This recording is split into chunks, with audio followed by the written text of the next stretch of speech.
Hello, welcome to the INCOSE Chesapeake Chapter monthly presentation.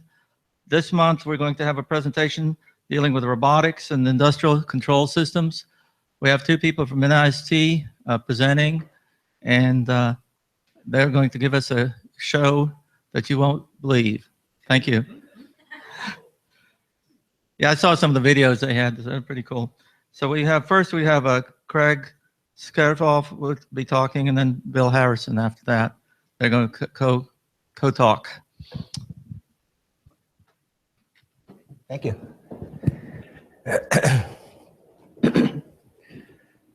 So first of all, thank you for inviting us. I'm excited about the work that we're doing at NIST and Robotics, and very happy to share it with you. So I'm Craig Schlenoff. I play a few roles at NIST. I am the group leader of the Cognition and Collaborative Systems Group. I'm the acting group leader of the Sensing and Perception Systems Group, and I'm the project leader for a project we're going to be talking about today, which is the Agility Performance Robotic Systems Project. And I'm here with William Harrison. I don't know if your mic is on. Did you want to? Okay, I'll let William introduce himself when he comes up. So I'm going to be giving the first. There we go. I'm going to be giving the first 2/3 of the presentation, and then William will be giving the final third. So I'm going to start. I don't know how many people here are familiar with NIST. I'm going to give just a brief overview of NIST, and then talk about kind of our big picture robotics program. That'll take about the first third of the talk. And then the second third, I'll be diving into one specific project, and that's the Agility Performance and Robotic Systems Project and what we're doing there. And then I'm going to turn it over to William, and William will be talking about a competition that we're putting together. Be run early next year, which will involve assessing the agility of robotic systems in performing tasks when errors happen and how well they can recover and things of that sort. So he'll be talking about that afterwards. So just for those of you that aren't familiar with NIST, I only have a few slides. NIST, the concept of NIST actually started back in the time of George Washington. So he gave a State of the Union address in 1790 and said, uniformity in currency, weights, and measures of the United States is an object of great importance and will, I am persuaded, be duly attended to. So in this, he saw that there was a need for standards for core items, such as measurements. And the idea behind the National Bureau of Standards came from that. Now, National Bureau of Standards is what NIST used to be called. Came about 100 years after this, but that's the concept behind it. And so when we started, we were housing the standard for length, for mass, for time, and we still do. So the artifacts that are used to say how long a second is or how long a meter is are housed at NIST and traced back to NIST. So that's how NIST got started. And then a few decades ago, we realized that we need to do more than standards. And so they changed our name to the National Institute of Standards and Technology. And what we're doing is not only standards, which we still do, but performance metrics and test methods and things of that sort, and being able to characterize the performance of a wide variety of things. So we're now NIST, the National Institute of Standards and Technology. So we have two campuses, one in Gaithersburg, usually a half an hour from here, but driving up 29 is about 45 minutes from here.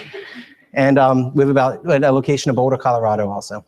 We have about 3,000 employees, 2,600 associates, number of field staff, so you get the idea of our size. We're part of the US Department of Commerce, officially. And there's three main parts of NIST. There's the NIST laboratories, and by far the majority of NIST is part of the NIST laboratories. And we provide measurement solutions. That's the core of what we do, measurements and standards and performance measurements. We have just about any area of science you can think of, we do some work in. We have a physics department, we have a nuclear reactor, we do nanotechnology, information technology, cybersecurity. We have groups that do all those various areas. We have a number of Nobel laureates that work in NIST as well. And then the two smaller parts are the Hollings Manufacturing Extension Partnership, and what these are small locations located in all 50 states that help smaller companies get access to more advanced technology. So things that they wouldn't be able to invest in themselves, the MEP, Manufacturing Extension Partnership, helps them to introduce them to those technologies and try to incorporate it in their companies if it's appropriate for them. And then we have the Baldrige Performance Excellence Program, which is a recognition for businesses that have essentially performance excellence. They do a very strong job in performance excellence from a business perspective. And then our priority areas, what I'm going to be talking about is our work in manufacturing. That's all the robotics work that we do, we apply to manufacturing. But we also have work in IT and cybersecurity and healthcare and forensic science, community resilience, cyber physical systems, and so forth and so on. A lot more than this, but these are the core priority areas that NIST is currently focusing on. Okay, so that's kind of a quick overview of NIST if you're not familiar with us. What I'm going to do now is talk about the smart manufacturing program and then dive into robotics, which is the core of this presentation. So the robotic systems for smart manufacturing, which is the second yellow item there, is going to be the remainder of this presentation. So I'm not going to go into a lot of detail about that now, since we're going to be talking about that in a little bit. But just to let you know, we have programs in other areas related to manufacturing. We have a fair amount of work going in additive manufacturing and focusing on performance or measurement science that will enable better 3D printing and additive manufacturing, not just plastics-based, but metal powders and things of that sort. And we have a fair amount of work going on that. And then the top two, the additive manufacturing and the robotic systems, are more of our disruptive, forward-looking types of technologies, while the bottom two, the systems design and analysis and systems operation planning and control, are more of the here and now programs. So that top one, smart manufacturing design, systems design and analysis, is looking at kind of a manufacturing shop floor architecture systems type approach, which may be of interest to this group. And looking at architectures and how things fit together and how information gets exchanged, and the digital thread, if you're familiar with that term, how information gets passed from one application to the next. While the bottom one is looking at individual technologies. So technologies such as wireless and cybersecurity and real-time prognostics and diagnostics, and looking at each one of those areas individually and trying to come up with performance metrics and standards and test methods to be able to assess a company's ability to use those types of technologies. So that's all I'm going to be saying about the programs apart from robotics. However, if you are interested in any of these areas, let me know, and I'm happy to share my contact information, and I can get you in touch with people that are working more deeply in these areas. So NIST has a long history in robotics, and just to talk about a little bit about what we've done in the past. The top left picture there is work that we've done in autonomous on-road driving. So that vehicle is driving around the NIST campus on the top left, or it's not moving, but it has been driving around the NIST campus, and following lane markings and obeying stop signs and things of that sort. The bottom left is work that we've done with the Department of Transportation, looking at vehicle-based safety system crash warning technology. And these are some old, we're not currently working on these are stuff that we've done in the past. The top right is work that we've done in collaborative robot safety. So there's a mannequin that's being pulled around on a cart, and we're looking at the robot's ability to identify the mannequin and be able to complete its tasks without hurting the person that happens to be in the work area. And the bottom right is stuff that we've done with the Army Research Lab, Future Combat Systems, which is, again, looking at autonomous driving, but for military types of applications. So off-road driving and convoys and things of that sort. Other work, we've recently been doing work and still doing work with the DARPA Robotics Challenge, if those of you are familiar with that. That's a challenge that was had a robot trying to traverse various obstacles to see how well it could perform. That I think it was about last year that happened, and NIST helped to develop some of the test methods for the robotics challenge. The bottom left is work that we've done with the Department of Homeland Security. So one of the things that Department of Homeland Security is interested in is having first responders have robots at their disposal. And so they want, if there's a disaster or a building collapse or something, they want them to have the ability to have robots to help to clear the area or find victims or things of that sort. And so what we've done is we've put together test methods, such as the one you see at the bottom left there, to see how well robots can perform certain tasks. So that is what we call a step field, and it's supposed to simulate a rubble pile. So if a building collapses, the rubble that the robot would have to go over, and how well that robot can navigate the rubble pile at various heights, to see if it's appropriate for the type of disaster that a first responder may encounter. And then on the right is work that we're actively working on now, which is applying robotics towards manufacturing. And that's what I'm going to be talking about for the remainder of this presentation. So we have lots of robots in NIST. We have, for those of you that are familiar with robots, we have the KUKA, a Baxter robot. You may have heard that in the news. That's the red robot in the middle picture. A number of universal robots, ABB, FANUC. We're getting a Yaskawa Motoman robot in. We have a number of dexterous hands, the hands to attach to the robot arms, the Shunk and Robotique and Allegro. Mobile platforms, so we're not only dealing with robots that are stationary, but also robots that move around a shop floor. And there's some of the ones that we have there. And then robots ideally have to see, so we have sensor suites like the Vicon and Optitrax and Cognex, which are sensor systems to allow them to identify objects which are within the environment. It's important for NIST to have these robots because we want to make sure that whatever approaches that we come up with are applicable to a wide range of robots and not just an individual robot. So we make sure we get what's on the market and try it out on the different robots. Okay, so what are we trying to accomplish in robotics? So if you look at the current state of robotics now, robots are very strong, lift much more than humans can, very fast, very repeatable, and tireless, right? They can work forever, close to forever. So there's advantages to them, but there's also big disadvantages with the way that robots are being used in industry now. They're very ad hoc. They have very expensive customized solutions for installation. So when you buy a robot, you're usually paying 2 or 3 times more to build the infrastructure around the robot so the robot can do what it needs to do, right? So if the robot's $100,000, you're pitching in like $200,000 or $300,000 more to structure the environment so the robot knows where things are and knows what it needs to do. To program the robot is very lengthy. It takes quite a lot of time, and then if you want the robot to do something different, it starts over again, right? And you have to do all new programs to get it to do the new thing.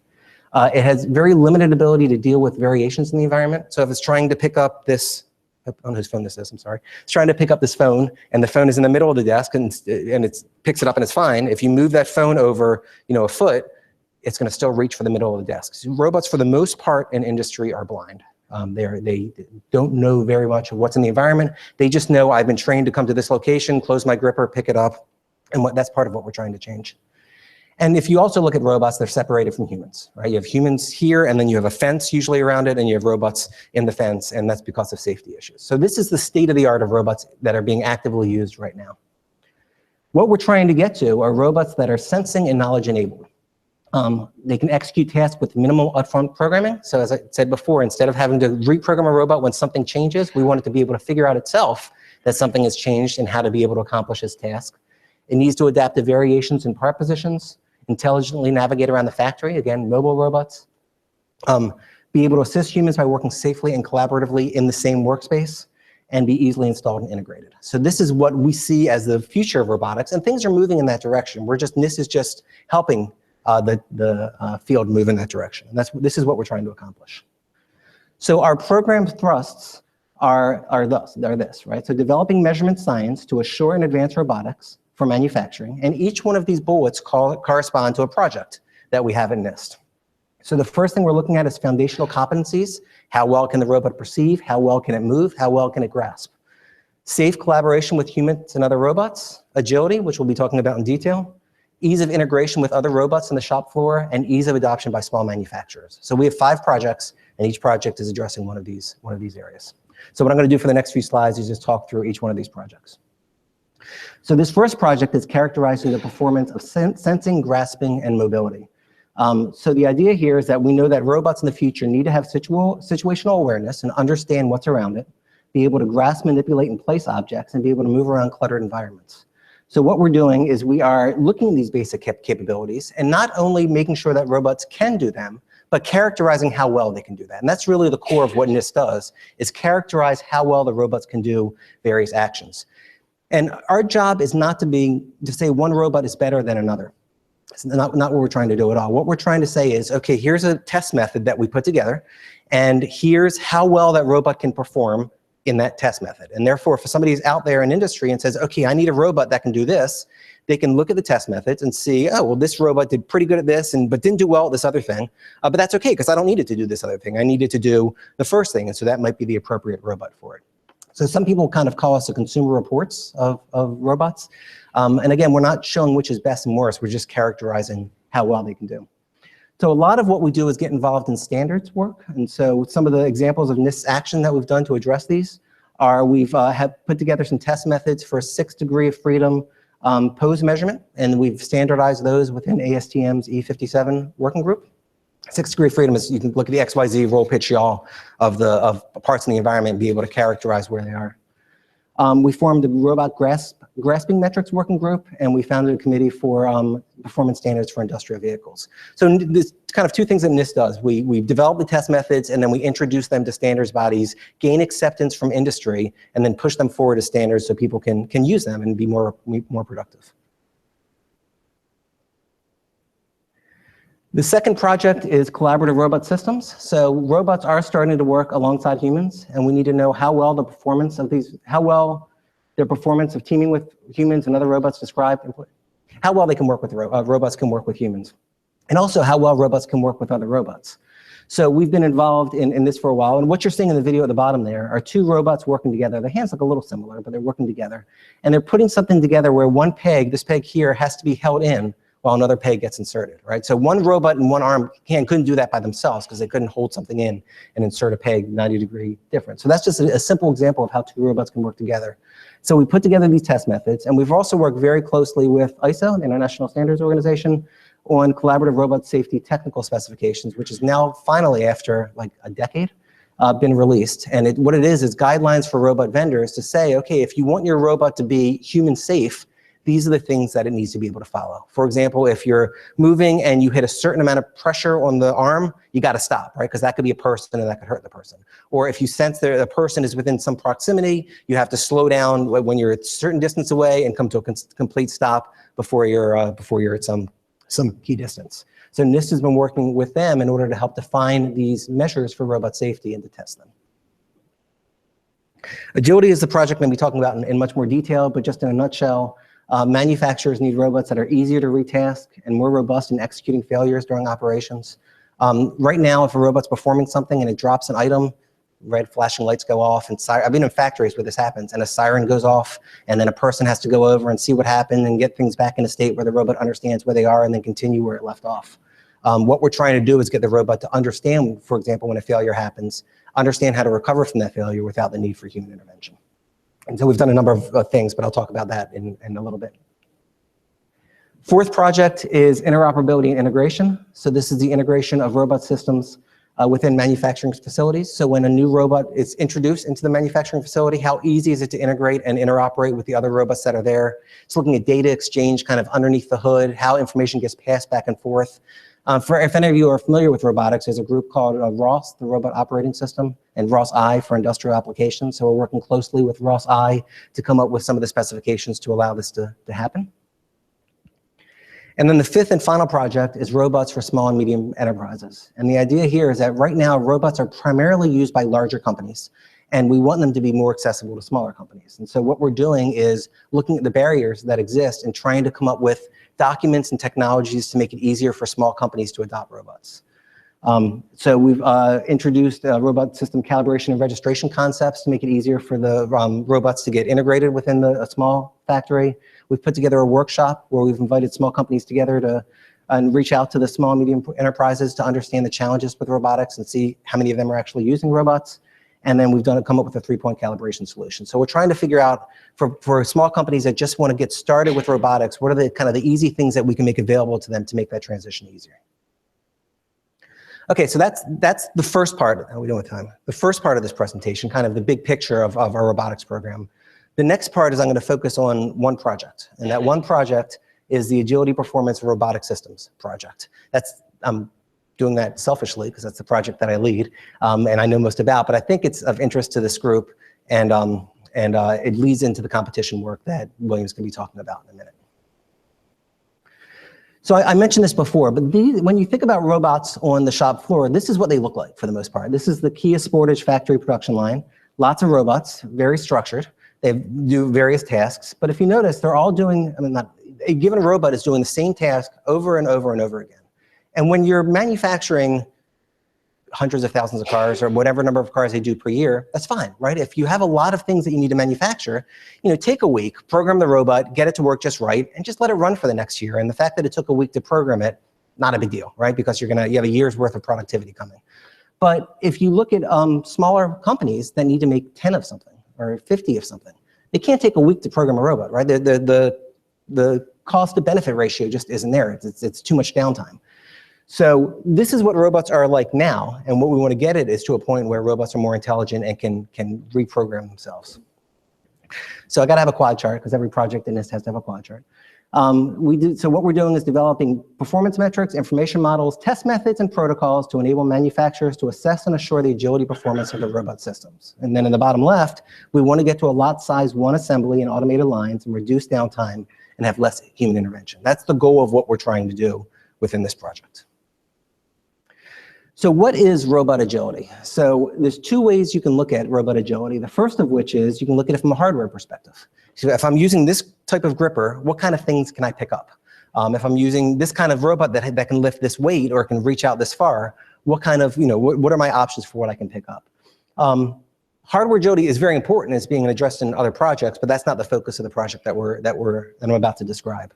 What we're going to be working with or looking at is software agility. So what we mean by software agility are answering questions such as, how well can a robot respond to task failures? And this is what I was referring to before. A part gets dropped or it tries to pick something up and it doesn't quite get it. Can it recognize that it didn't do what it was supposed to do? And then can it adapt its plan to be able to go back and fix whatever didn't work? 2-year-olds can do that, right? And you try to pick something up and you drops and you say, oh, it dropped, and I pick it up again and it's okay. Robots can't do that yet. And that's what we're trying to get the robot to be able to do.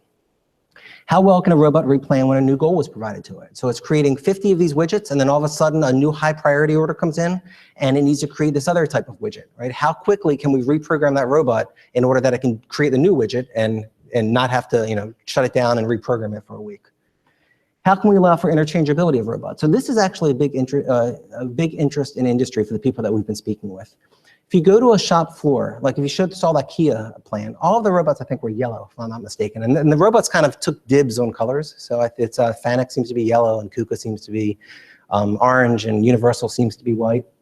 And once you commit to a robot, so a Fanuc or a KUKA, and you've built your plant around that robot, you're stuck, right? Because you spend, as I mentioned, 2 or 3 times the amount of money on the infrastructure in order to get that robot working. And then all of a sudden you find out for this new process that you need, this other robot would have worked a lot better. And you can't go to that other robot because the cost to redo everything is just crazy. And so one of the things we're trying to do is represent information in such a way that you can plug and play different types of robots, different brands of robots in almost seamlessly, and have options of what you want to do without having to be stuck with the robot brand that you started with. I'm not going to talk about this in any detail. Well, the reason I put this up is because the first thing we did in the project is we said, okay, well, we want to assess how agile robots are. We started going down that route and we realized, well, that's great, but robots aren't agile now, right? So how do we assess how agile a robot is when they're not agile? So we said, okay, well, what would it take to make a robot agile? And that's what we came up with. So what I'm going to do is just highlight a few areas on here and tell you how we're addressing some of those areas. So one of the things we realized is that a robot needs to understand what's around it. It needs to understand its environment, it needs to understand characteristics of its environment. And only until it can understand what objects are, what they're good for, how much they weigh, it can't really do much, right? You got to have at least a core knowledge of what's around you. A robot needs to understand itself, right? It needs to understand how much can it pick up, how far can it reach, what its limitations are. So it needs to have a way of representing its internal knowledge or information about itself. And we know that, right? I mean, if I put something, the piano, I can't pick up that piano. I know that, I know what my limitations are, right? But I could pick up this cup of water. So just that idea of what it can do. A robot needs to be able to plan. It needs to be able to, based upon knowing what it can do and what's around it in its environment, and knowing what it's trying to accomplish, come up with a plan of going from here's what the world looks like now to here's where I want the world to look like, and how do I get from A to B? How do I assemble this part? How do I build this kit? And lastly, a robot needs to be able to measure itself. We need to be able to understand how agile that system is and what are the metrics that we need to use in order to assess how agile that system is. So there's a whole bunch of other boxes in this that I'm not going to go through. I'm going to highlight these 4 boxes and talk about what we've done in the project to address those. The first thing that we did is we started a standards group within IEEE called Core Ontologies for Robotics and Automation Standards. So don't get scared of the word ontology. Every time I use that, I see a glazed look of people. All ontologies are a formal way of representing knowledge in a way that a robot can understand it. A robot can actually parse through it and understand the knowledge and can reason over it. It can, based upon the knowledge that's in there, it can either infer new knowledge that isn't explicitly represented, or it can use it to plan to figure out how to accomplish some goal. That's all really for the purpose of this an ontology is. So we started this working group for the purpose of trying to represent information about the robot's environment, that first box that showed up in the diagram. And we called out to people to see who's interested, and we have 166 experts from 23 nations that have said this is something that's important that we want to be involved with. And we went through for about 4 years and developed a standard for how to do this. And this standard was released in 2015 called Core Ontologies for Robotics and Automation. And I think, very interesting and a first step towards how robots can understand the environment. This actually won an IEEE Emerging Technology Award, which is a nice, prestigious award in IEEE Standards Association last year, competing against like wireless standards and stuff like that. So even IEEE saw this as being a valuable thing for the community. The second item is the robot capability model. This is having a robot represent what it can do and what its capabilities are. So the way that it works on the shop floor right now is if there is a robot, there's a person that's working on the shop floor saying, hey, you know, I've used this robot before for something else and it did pretty good. And this task that we need to do now is kind of like that task we were doing before. So we're going to use this robot because it looks like it's been able to do it before. That's how it works. That's how robots get assigned. What we're trying to do is implant this knowledge in the robot's head so the robot can say, yes, I can do this, or no, I can't do this. So don't play the video yet, but in the video at the top, it's going to be the robot needs to pick up the bar. I don't have the pointer, but the bar that's right here, and move it over to the table next to it. And so the problem is that the center of that bar is outside of the reach of the robot, right? So, and if he tries to pick up the bar from the edge, it's going to probably sag down and drop out of the gripper. And so the robot needs to figure out how to move the bar from where it is to the table beside it. So can you play the video? Top right? Thank you. So I'll show you what it did, and it's probably maybe what you would guess. And it seems simple, but I want you to understand what goes into it to be able to do this. So it grabs the bar, it slides it over to a place where it can now reach the center of gravity of the bar, and it'll reach over, pick it up, and then move it to the table next to it. So again, 2-year-old would probably do this. But in order to do this, what do you need to know? Well, you need to know how far the robot can reach. It needs to know how heavy of an object it can pick up. It needs to know the center of gravity of the bar. It needs to know the weight of the bar. It needs to know that it has a capability that you can actually slide the bar. So and probably many, many other things. So you think about all that it takes that you need to put together in your mind to just be able to do this, and this is a relatively simple operation. So this is the kind of knowledge that we want to implant inside of the robot so it understands what it can do and even find creative solutions for how to do it when it's not obvious. The pictures at the bottom actually just came out. I probably can't read that, but NSF just released a whole bunch of funny posters about robots, and I could send it out if you're interested. You know, kind of the inspirational posters that you see on your boards, but they have it for robots, and so you'll see a few of them up there. I thought they were funny, and we're trying to introduce some humor. The third thing that we did is created something called the Canonical Robot Command Language. And so what this Canonical Robot Command Language is a low-level messaging language to be able to communicate with robots, essentially send tasks to robots. Now, the reason why it's unique is because it's robot agnostic, which doesn't exist right now. So what we can do is we can represent plans in a neutral way, and then we can send that, for example, to the FANUC robots at the top and have it go through the process of picking up some things and moving it around. And then we can use that same core CRCL programming language and send it to a KUKA robot, which is what we're doing with an iPad interface at the bottom there. And it will go through the same, it's different parts, but it's the same core tasks. And it'll go through the same tasks of picking up parts and moving them around. And we didn't have to reprogram it from scratch because we used a different brand of robot.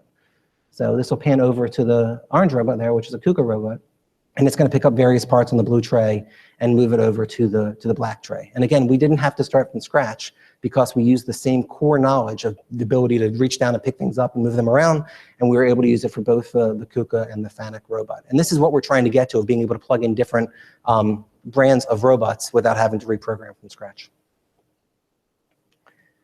And then the last thing that we're doing, this is a little bit less mature, is the ability to measure how agile robots are. So what we're doing is developing a set of test methods to assess the agility performance of manufacturing robotic assembly systems. We've come up with 3 very early draft test methods looking at the kitting application. So if you're not familiar with kitting, if you've ever been to IKEA and you buy shelves or something like that, you get this kit of parts of screws and bolts and dowels and whatever else, and then you use that in order to assemble the shelves or whatever you bought. Well, those kits not only exist for us, the end user, but they also exist for people on the assembly line. So there's assembly lines in the factory and parts come down, and there's a kit of parts that the person has next to them, and they screw something in and then send it down the line. So those kits, the development of those kits are very much a manual task right now, putting things together for them to assemble. And that's one of the first things that we're trying to automate with robots, and that's part of what we're doing within these test methods. So we're testing these both in virtual and physical environments, and we're looking at metrics such as time and distance and completion and things of that sort. Okay, so at this point, or in a minute, I'm gonna turn it over to William to talk about the competition. I actually ended with the metrics because that feeds into the work that we're doing with the competition. If you are interested in this topic area, there's some publications. There's a special issue of the Industrial Robots Journal, which is coming out in September, which talks about the latest and greatest work that we're doing. There's a NIST internal report that you can get through that URL, and we also did another special issue of robotics and computer integrated manufacturing on, again, related topics. So some papers if you're interested, or you can contact me, or I'm always happy to talk about this stuff. So with that, I'm going to turn it over to William, who's going to be talking about the competition. Good afternoon. My name is William Harrison. I'm in Craig's group, in the Robot Agility group. It's got a long name. I don't always remember all the words in it, but we're part of this Robot Agility group. And I'm going to talk to you about our competition. So this is kind of just some general information, and I will go over specifics throughout my presentation.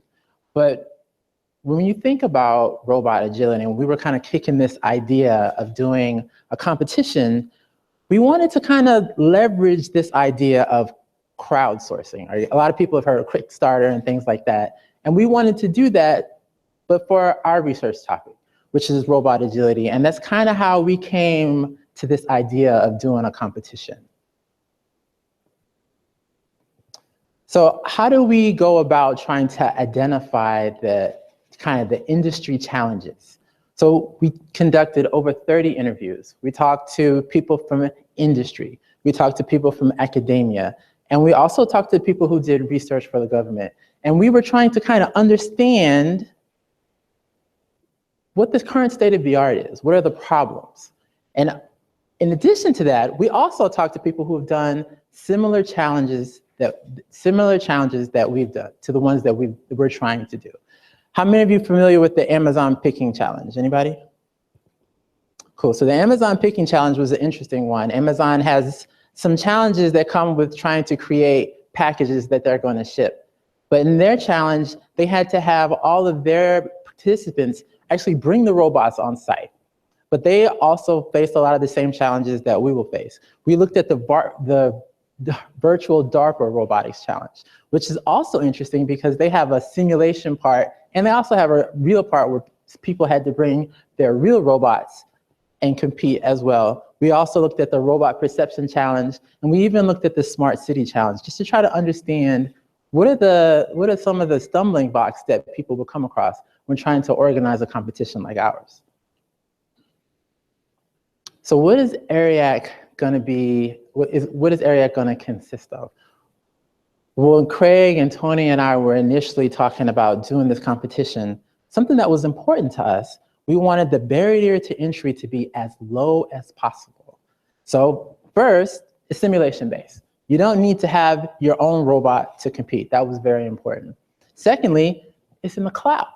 So not only do you not need your own robot, but you don't have to travel to compete. You can compete from wherever you are. If you and your buddies want to work in your basement on a Saturday afternoon and compete in the competition, you can do that. The other thing is we wanted it to be industry focused. We wanted to really hone in on the industry challenges. One of the things that researchers kind of get a bad rap for is doing research in our ivory towers, right? So we wanted to make sure that the research we're doing is strongly connected to the problems of today. The last thing is we wanted to make it a kitting scenario. And Craig talked a little bit about kitting. I'm gonna talk a little bit more formally about kitting. If you wanted to think about kitting in the context of manufacturing, it's nothing more than bringing together a set of required components for an end product. And if you see this lovely lady here, she's actually making a kit. And it looks easy from the perspective of us as humans, right? But if you really think about it, she's got to reach into these individual bins, she's got to pull some out, and she's got to figure out how many, and then she's got to put it in her bin and move it down, and we realize that's really, really complicated for a robot to do. Some examples of kits you might see out in the industry for pistons, for ring kits, car antennas, All those things use kits. So why kitting and not assembly? A lot of the challenges today with robotics, things we want to be able to do, is to be able to do assembly. Anything we have, for the most part, is made up of smaller components, and we want to be able to assemble them.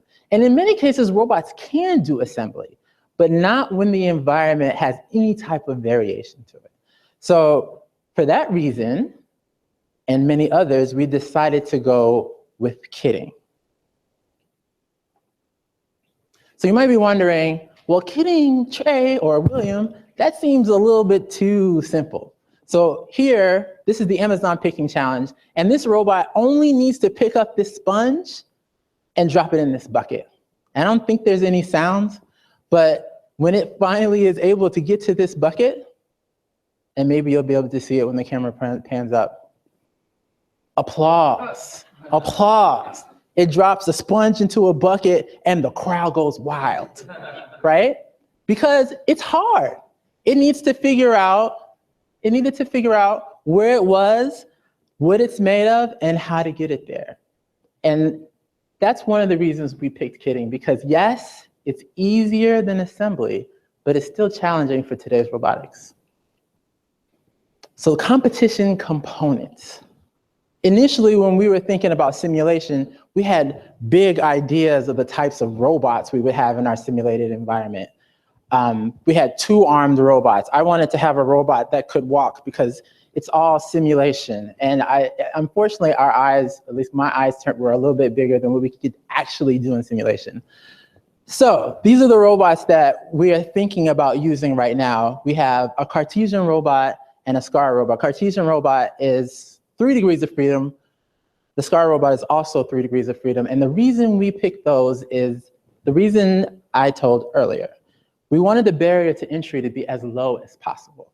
So if you do not have a good understanding of inverse kinematics, mathematically, you can still compete. And that's the reason we picked those. But we also have your typical, if you're not in manufacturing, you don't know, but this is a very typical 5 degree or 6 degree of freedom robot that you would see out in industry doing various different things. The other thing we needed to figure out is what kind of simulation software to use. The very interesting thing about robotics software today is that it is very similar to gaming software. Has anybody here ever played a video game? I'm expecting everybody to raise their hand. Okay, good. When you play a video game, a lot of video games have physics engines, right? Can you play the other video? And it turns out that robot simulation softwares are built very similar to video games. The physics engine, in a lot of cases, actually, the physics engine is the same physics engine you'll find in today's video games. So we needed to come up with a simulation environment that would work for us. So in keeping with our theme of wanting it to be accessible to everyone, it had to be free. So on the right, you see a simulation software called VREP, which is a very polished software, but the team behind it is kind of small. Gazebo, to the right, is not as polished, but it's kind of the simulation software of the future. A lot of people in academia are using it. If you've got any background with robotics, you've probably heard of it. The downside to Gazebo is, and this is the downside to me, it's not available on Windows. It only works on Mac and Linux.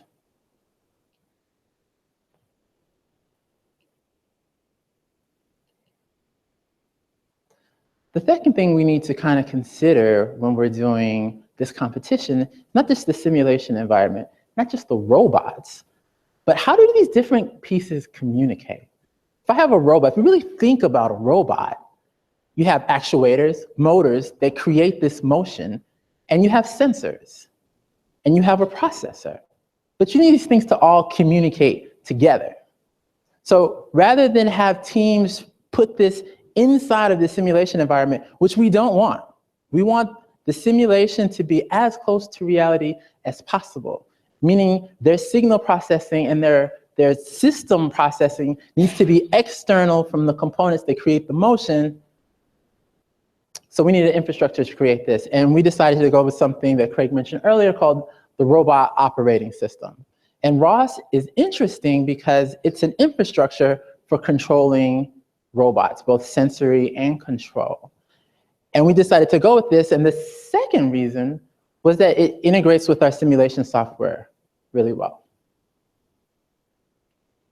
So process setup.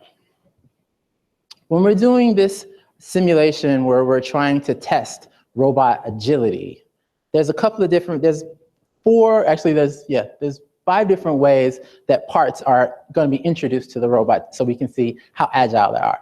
One, parts are going to be placed in a way where the robot knows ahead of time where to get them. 2, the parts are in a way where they're placed different places in 3-dimensional space, but teams will know ahead of time where that is. The second, or the third, is that they're kind of randomly strewn, right? And this situation is different because the teams now need to use their perception to understand the state of the world. That way they can build these kits and we can see how agile they are. The fourth one is that we have these randomly strewn parts, but they're moving on a conveyor. So not only does the perception system need to see where the parts are, it needs to incorporate for the fact that they're moving. And the last one is kind of the fun one, the pie in the sky. It's where the parts exist in 3-dimensional space. You could think of it as trying to assemble a kit in space. So some parts are translating, some parts are rotating, some parts are rotating and translating, and the robot still needs to create the kit that we're talking about. So this is a 3-dimensional render of what the simulation environment should look like. Parts arrive on the left. There are stationary parts, very regularly placed, and then here we have the goal location. So the robot will take places from both locations and then put them there on the AGV, and then the AGV will then drive away, and another AGV will come, and the robot will make another part. So one question I know that's burning in your minds is, how does that really test agility, right? So in order to test how the system is agile, we need to force situations that cause the robot to think. So we're going to force the robot to drop a part. We're going to change orders midway and see how the robot responds. Does it pick up the part? Does it not even know it dropped the part? Can it do the new order, or can it not do the new order? And the last thing is scoring. So when we were thinking about how to do scoring, we wanted to think about this from the perspective of someone who was going to buy a manufacturing process. And what do they care about? Well, they care about throughput. How fast can our system create these kits that we want, and how accurate? So this is the gist of the metrics that we're going to take place and use in an automated fashion when we actually do the competition. So how do you find out more? Because I know everybody wants to compete now, right? How do you find out more? Well, we're having a kickoff at the Conference on Automated Science, Automation, Science, and Engineering, August 24th, 2016. Not only will there be speakers from industry, ABB Dassault, and there's one more, and Siemens. If you're in manufacturing, you'd be like, yay, but maybe not. There'll be speakers there. There'll also be tutorials so you can get started really quickly and you don't feel like you need to know the softwares before you compete. Competition day, we're looking at beginning January 2017. And if you'd like to contact us, this is our contact information. We also have a website here that has all this information that I covered today. If you're interested in going to the Conference on Automation, Science, and Engineering, this is the website here. I think this is the point where Craig and I would love to hear your questions. I'm going to pass the microphone around so that, because we are recording this and streaming the presentation. So, question?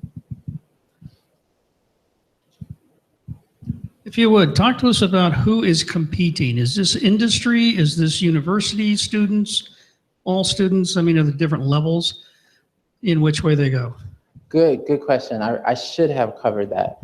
So anyone can compete. We're thinking that mostly this will be graduate students, We're also hoping that industry will compete, and maybe there'll be some collaboration between industry and academia. And then the other scenario is that professors will make this part of their class. And they'll have this semester-long project, and then it can end with competing in this. So that's correct. So we expect them mostly to be educational institutions, but the scenarios that we're coming up with and the challenges that we're coming up with are all based upon industry's challenges that they're facing right now. But the competitors we expect to be mostly universities. Thanks. So do you have a repository where you keep simulations that groups could download and get an idea of what's going on? Good question. So when we do the kickoff in August, yes. That's the place where we'll have available the simulation environment as well as tutorials about how to get started. So from August, you have all the way to January before we're likely to do the competition. But to answer your question, yes, there is a repository. And when we have it, it will be at that website.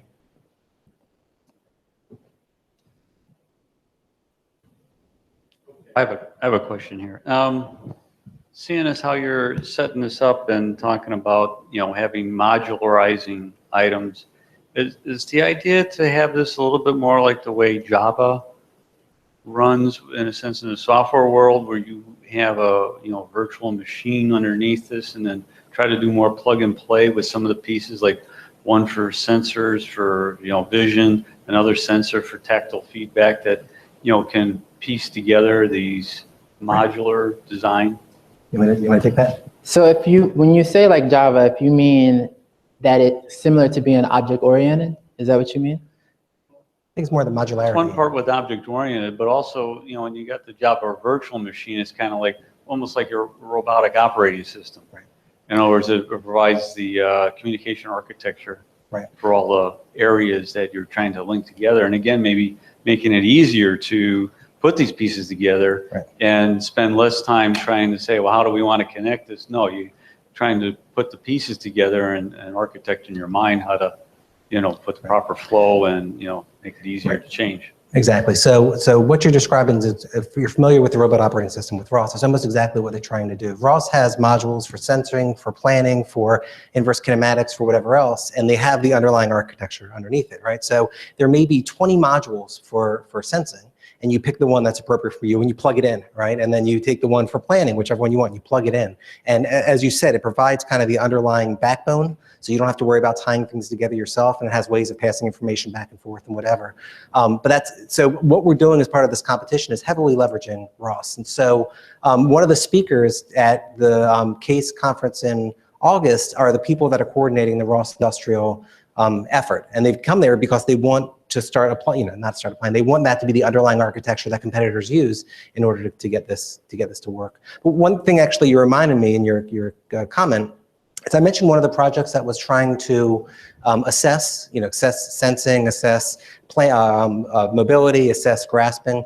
And one of the things that they're struggling with, and I promised the project leader that I'd bring it up to this audience because I think this audience could really help with that challenge, is if you can assess each one of those items individually and you give it a score or a confidence measure, whatever you do, how do you bring it all together so now you need to know, okay, I'm going to apply this system, this robot with all of its components to perform some task.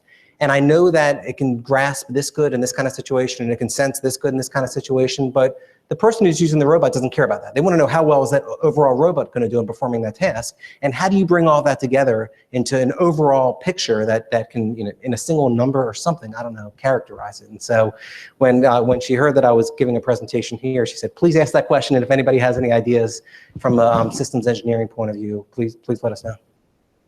That was an add-on to your question. I didn't answer, the second part didn't answer your question. But. Well, we are giving out the drawing for this ROS programming guide. Are the authors going to be at that?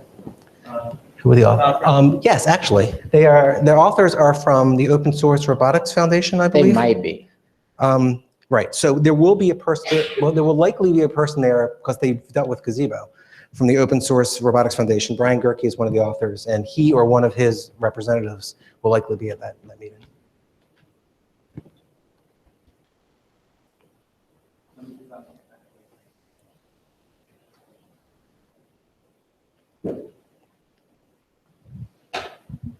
So I had a question about the interchangeability of industrial robots. Are there standards for the infrastructure that goes around those robots that would allow for different brands to interchange in different industries? Or, why aren't there standards? Because it seems like if there's a standard infrastructure, then any model robot can be input into a system and be able to analyze its components. Right. So that's a great question. And the short answer is no. There is not an infrastructure in place for the interchange and interoperability of those robots. Right now, they're competitors, and there's a lot of reluctance from them to even participate in something like that because, from the robot manufacturer's perspective, they have a captive audience, right? Once you're using their robot, they have you, and they don't want you to be able to easily swap in and out different robots. That being the case, the world is changing. And the customer demands, what's going to happen, and the customers have started to and are going to continue to start demanding it. So that is one of the things that we're looking at. So one of the projects I mentioned was the Interoperability and Integration project, which is looking at trying to do just that. But it's early, and it just seems like it's a non-technical solution to the problem that requires more compensation on the business side of things. But absolutely, it's a good question. There are industrial protocols. But it turns out that the implementation of industrial protocols is ad hoc. Those are usually safety matters, right? Not necessarily. So some examples of some industrial protocols would be DeviceNet, OPC. There are things that allow systems to communicate together, but the way in which they communicate the messages that they send are ad hoc. So yes, you send your message over OPC, but if that message means open a gripper, that only applies to your system. So I have a question. I'm a bit confused. What exactly is the competition? Is the competition for these students, if you will, to create a robot using the system and then to compete with other robots, or what's the competition? I'm glad, because obviously I didn't answer that. I'm glad you asked it. So the students will create this process, right? They have a robot and sensors, right? But they're not creating the physical manifestation of the robot. They're not creating. That's going to be provided to them. They'll be able to link that into the system. What we're really focusing on is the control system. Right. So teams get to select what robot goes here, and everything around it is supplied by us, right? And in this scenario, we force the robot to drop parts, we change orders to the robot, and we see how their system behaves. Does that make sense? Yeah, so then the next question is, how do you were talking about if it's a competition, right? How are you going to, if you will, compare one to another? Right, so that's also a very good question. And that's how we do the scoring. The scoring is based on throughput and accuracy. So how fast they're able to complete these tasks given the challenges that we send them, and then also how accurately they complete them. So let's go through a scenario. So let's say the robot is tasked with putting together some kit. And then we send to the robot, okay, done with that, you need to create this new kit, right? Well, so first of all, it's got to replan and figure out where things are in the environment, what it's got to put together, and be able to do that. Also, maybe it started to create this kit, and it can leverage what's already in there in order to create the new kit, because maybe the kits are similar and they just have to take out some parts and put in some new parts. So see how well it does that. And also, maybe as they're going through and doing that, a part falls out of the gripper and lands in a place where they had to place something else, right? So can they recognize that? Do they, they may say, okay, I'm not going to worry about it, I'm going to ignore it, but then they try to put the next part in and it doesn't fit right, or it doesn't go into the parts. And I know, believe me when I say, I know some of these things sound like they're not very challenging problems, at least to me, but for a robot system, they really are. And so what we're doing is, and when we have various levels of complexity with respect to what they have to pick up and where they have to place it. And so those are the kind of challenges that we'll have. So how are we going to measure it? Could they do it? How long did it take them to do it? We want them to be, the parts to be in certain positions. Remember, this is physics-based. So how well closely can you get it to those positions? Those are some of the metrics that we're using to see how well they actually are to accomplish it. Is that a clearer picture? Is that better? Okay, are we ready to draw our winner? We have our raffle tickets. Everybody want to get out your raffle tickets?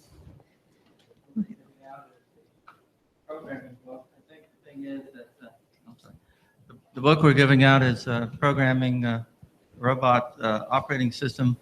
One thing is that the software is getting more and more in the communications area. Everything is being done in software. So here we have a situation where all the logic is done in software, but the mechanical interfaces is a difficulty. So we want to have somebody pull it out. 225505. Oh, yay. There we go.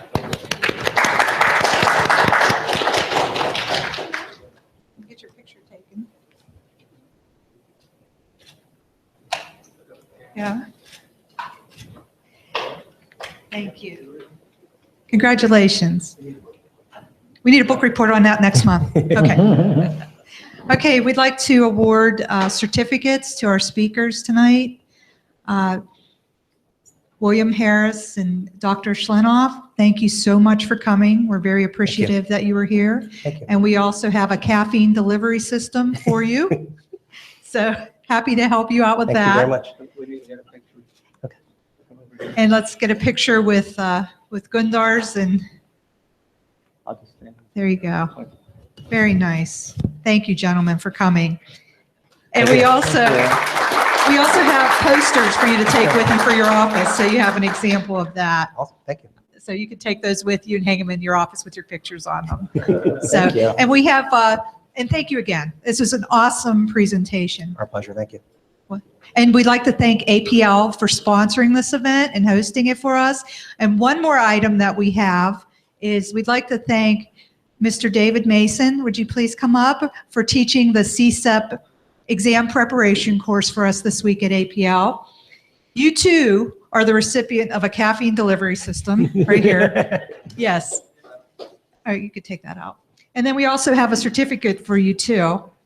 This is an intense class, 5 days, the whole system engineering handbook in a week.